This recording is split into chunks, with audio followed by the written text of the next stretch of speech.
Hey, what is up, good people? So I am here about to shoot a video, fun video, but I figured I would warm up first. But before I actually do warm up, I was thinking about it. I was watching the Rushmore Rumble just a few minutes ago. Shout out, good job, Bodie Turner. Pulled another one out. But with all that being said, I was sitting there trying to figure out, like, when I'm in those shots, like those shoot-offs or whatever, like what would be going through my mind. I've only had the opportunity of shooting in one through my archery career, and it was with the TSO Shootout Series last year. We have that coming up. It's the Gauntlet. If you're in the Tennessee, Kentucky, there's a few other states that are involved in the shootout. If you are aware of it, I would definitely encourage you to tap into it, especially next year. But with all that being said, as I said, I was thinking about what would I be thinking about, and what are some things that happened last year that I need to improve on. So one of those things was the idea of trying to create the perfect shot and wanting to make the perfect shot. And that's all I've always been focused on. And every single time I've ever shot, it was make a perfect shot. But as you know, we're all human and there's always going to be room for error. And so then I started thinking about the idea of forgiveness. But I think some of that is the mental side of it. But I didn't know how to like tap into that. Now, I haven't heard anybody say this, but it's something that I'm doing tonight, which is create some issues, like known issues, and see to what degree you can like get away with those issues. For example, face pressure. How much face pressure can I get away with? So can I bury into the string? Or what happens when I do that? Or do I need to always be super sensitive on the string because my bow would be sensitive to that? Or the idea of grip. If I start torquing the bow, people talk about torque tuning. How much can I actually put into the grip before I start missing the X? Now, for those that don't know, this is only about 16 yards, but I am shooting at the mini target. So trying to maximize that in regards to target time, but obviously also not being able to get to the range as a dad, husband, working full-time job and running a business. You don't have a lot of time. So I get to utilize the space that I have. And so that's what we're going to do. So with all that being said, we're going to shoot some errors. With the arrows. So errors with the arrows, whatever. Right now I'm really focused on trying to figure out what face pressure does to my arrow. So if that sounds interesting to you, we'll debrief, but at the end of the day, I've only shot a few arrows. So let's see what it does at this point. Aim for top right first, our right target, left target, and then vertical, horizontal one in the middle.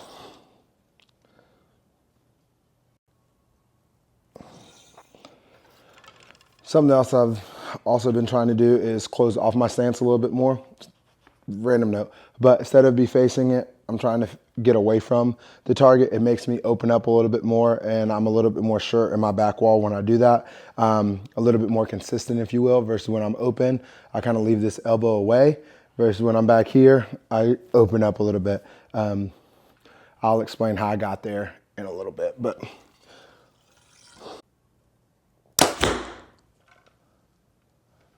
that was high left. That was just not a good shot. So these first three, I'm going to shoot with normal pressure, then I'm going to bear into the string.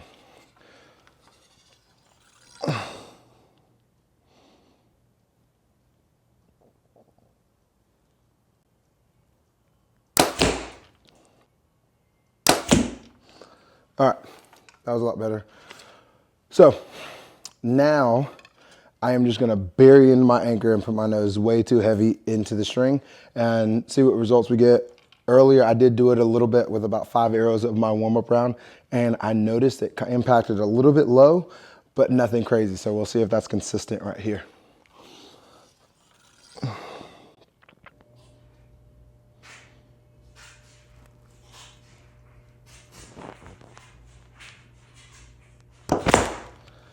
I do shoot a nose button, so you know, jamming that thing into my nose is fun.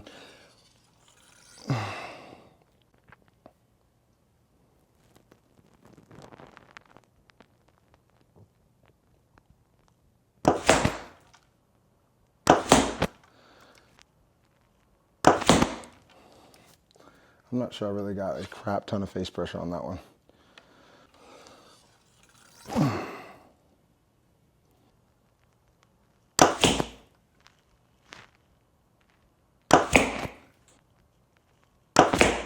All right, so we'll pull these arrows, check it out. All right, so these are the first two. Actually with normal pressure, actually got loose.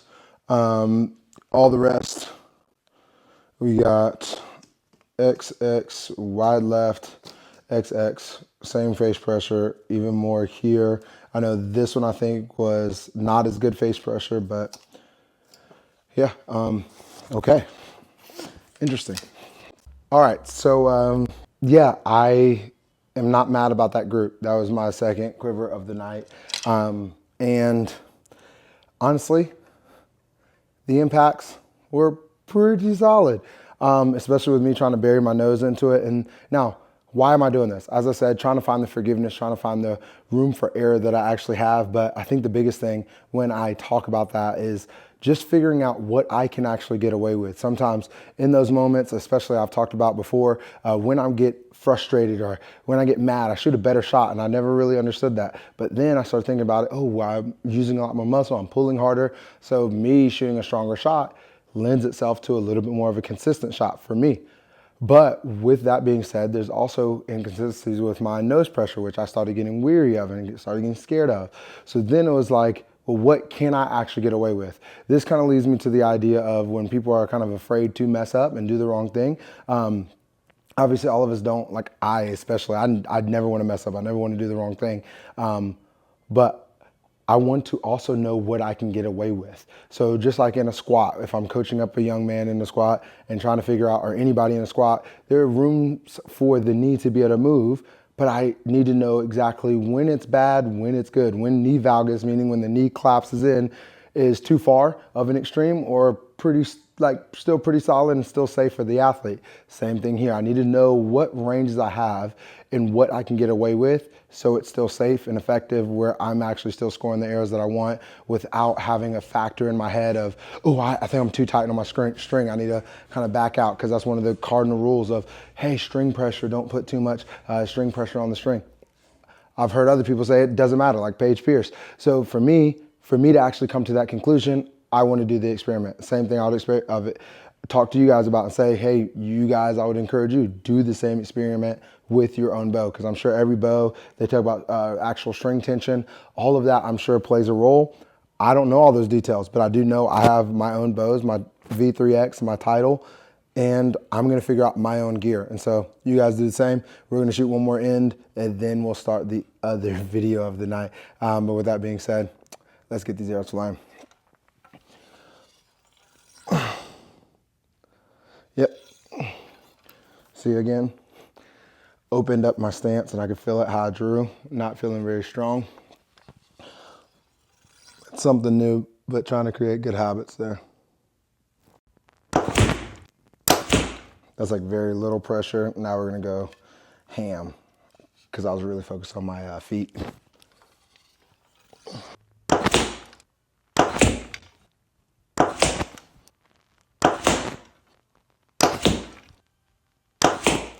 So weird constantly trying to bury my nose into the string. Definitely changes things up, like in regards to the process, but.